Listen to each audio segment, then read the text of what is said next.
CryPad ez da bakarrik leku bat edo elementuak, barbelak, dokumentuak eta barrekoak partekatzeko plataforma bat.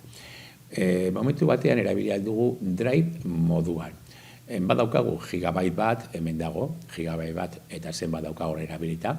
Eta noski horretan, beti bildu edo bildu ditugu karpetak, dokumentuak eta bar. Eta gero partekatu esteka baten bidez. Drive txiki bat izan alda, baina noski abantaila doan dena eta librea.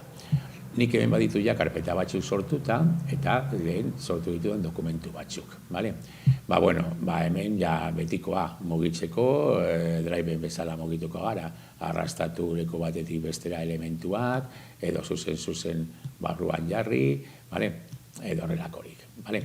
Hemen badaukat karpeta bat, sortu dudan karpeta bat, baina sortuko dut berri bat. Egingo dut berria, eta egin aldut karpeta edo karpeta partekatua. Egingo ditugu biak ikusteko desberdintasuna. Jartzen badut karpeta, jarriko diot izena, ez partekatua adibidez, ez partekatua, eta bitu desberdintasuna.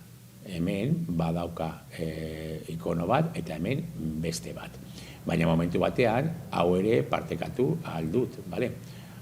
Egiten badut partekatu, esango dit ia pasaiz batekin babestu aldudan, hori, aukera, nahi duzuena, eta karpeta jabeduna ni naiz.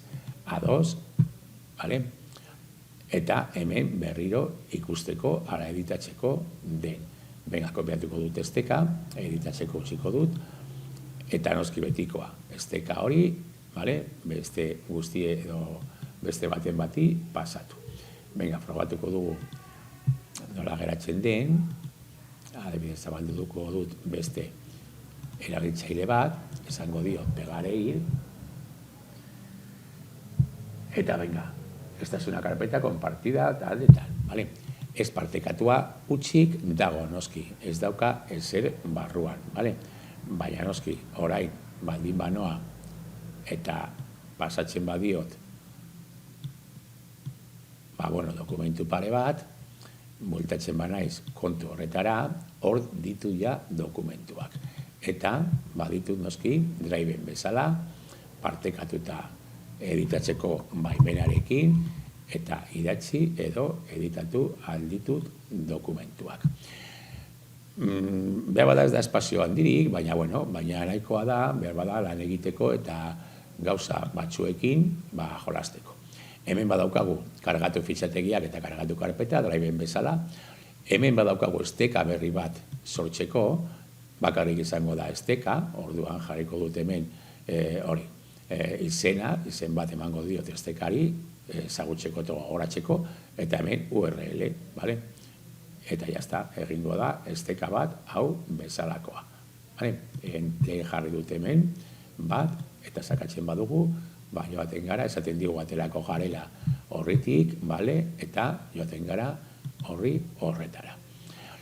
Eta hemen bakarrik, hemen kodea gelditzen da Markdown diapo, baina hori egia pizka bat horratuak dira, kodea da HTML kodea idazteko, edo horrelakorik, eta badaukagu imprimakia. Behar bada hurrengo bideoan ikusiko dugu pizka bat imprimakia, momentu batean, erabilgarria izan aldelako bebai. Baina aukera hori, erabiltzea hori Drive edo biltegi bat moduan, nahiko erabilgarria izan alda. Batez ere, partekatzen direlako esteka batekin, elementuak, eta ez korreoarekin. Driven gertatzen den moduan.